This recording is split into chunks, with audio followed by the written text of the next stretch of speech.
here are the 5 things you need to know about Carroll County on January 25th. And yes, before you ask, I totally stole this idea from the reaction with Chrissy Clark. I love that show online on YouTube, and I thought I'd give this a shot.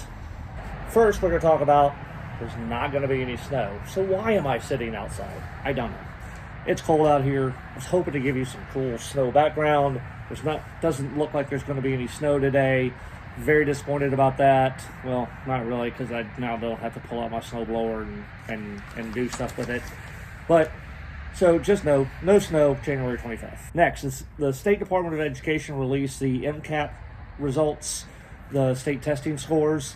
They are not good by any metric, but especially math, where 18% of 6th grade students and 7% of 8th grade students were proficient in math. Those are just not good numbers no matter how you look at them. Now, that being said, there were some positives for Carroll County. If you look at the county-by-county results for both English and math, Carroll County is at the top or near the top in every category, pretty much ahead of most of the surrounding counties around us. So while it's not a competition of county versus county, it is good to see Carroll County at the top of most all of those categories. According to the Carroll County Times, the Board of Education has updated their citizen participation in meeting rules. Now, if you've been following this, you know the Board of Education has limited the number of participants to 15 per meeting and to items that are on the agenda.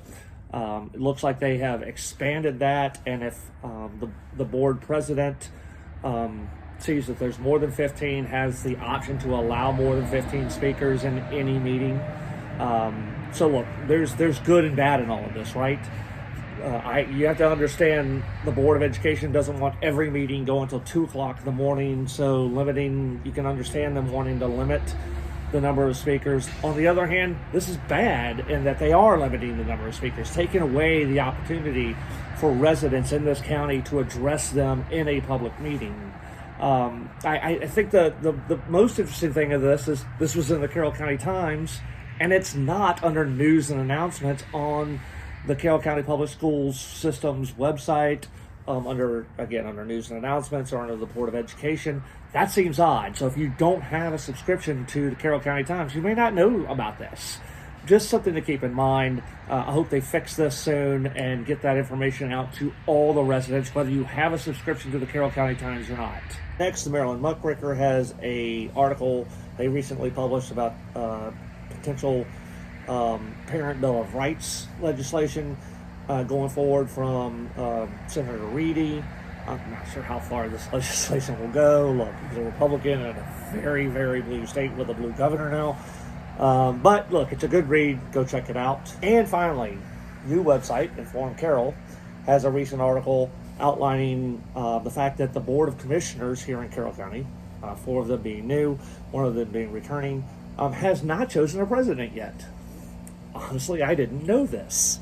I'm actually really shocked that there's not some rule that they actually have to choose a president by a certain date. Maybe there is, but the fact that it's late January, there is no president yet, if the information in the article is correct, is interesting and something just to know.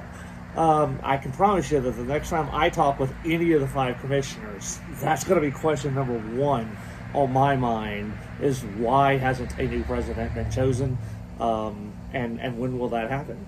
So look, those are your 5 things on January 25th you need to know. Be sure to follow the Carroll County Observer on all of our social media channels for content just like this.